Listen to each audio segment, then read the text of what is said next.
నేను కౌశిక్. మనం ఈ వీడియోలో నవరసజ్ఞభరిత కస్తూరి తిలకం గురించి తెలుసుకుందాం.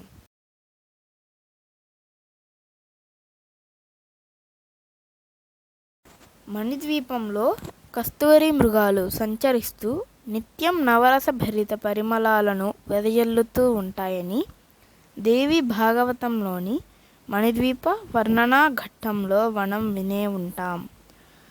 అలానే కస్తూరిని శని, రాహు గ్రహాలకు, రోహిణి, మూల మరియు భరణి నక్షత్రాలకు హోమద్రవ్యముగా వాడవలనని శ్రీ విష్ణు ధర్మోత్తర పురాణంలో చెప్పబడింది. ఇంకను ముగ్ధ మనోహర బాలకృష్ణుని లలాట ఫలకమున మాత యశోద దిద్దిన రుధిరవర్ణ కస్తూరి తిలకం శ్రీకృష్ణుని సర్వకాల సర్వవ్యవస్థలయుండు అజరామరం.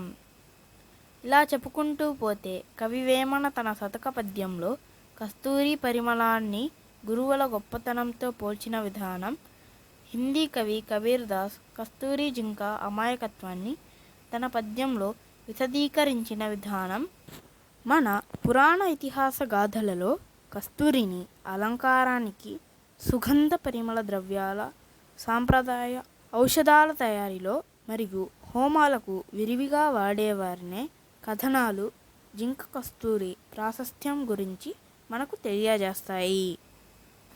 ఇంతటి ప్రాశస్త్యం కలిగిన జింక కస్తూరి మనకు ఎలా లభ్యమవుతుందో మనం ఇప్పుడు తెలుసుకుందాం. జంతు సామ్రాజ్యంలో అరుదైన మరియు చాలా ప్రత్యేకమైన జంతు జాతుల్లో కస్తూరి జింక ఒకటి. కస్తూరి లేదా జింక కస్తూరి అనేది మగ కస్తూరి జింక కాడల్ గ్రంథి నుండి పొందిన నిరంతరం పరిమళం వెదజల్లే ఒక పదార్థం.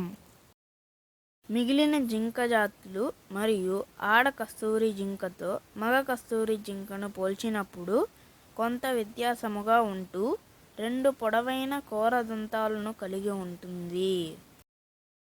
మస్క్ లేదా జింక కస్తూరి అనే పేరు మోష్క్ అనే పెర్షియన్ పదం నుంచి ఉద్భవించింది.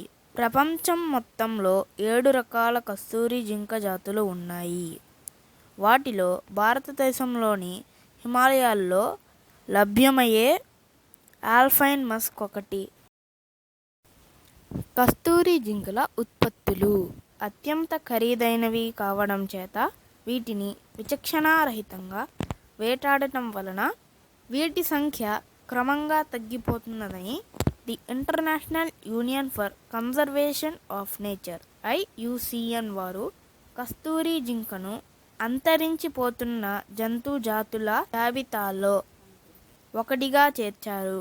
వీటిని వేటాడుటను భారత ప్రభుత్వంతో పాటు ప్రపంచ దేశాలు నిషేధించాయి.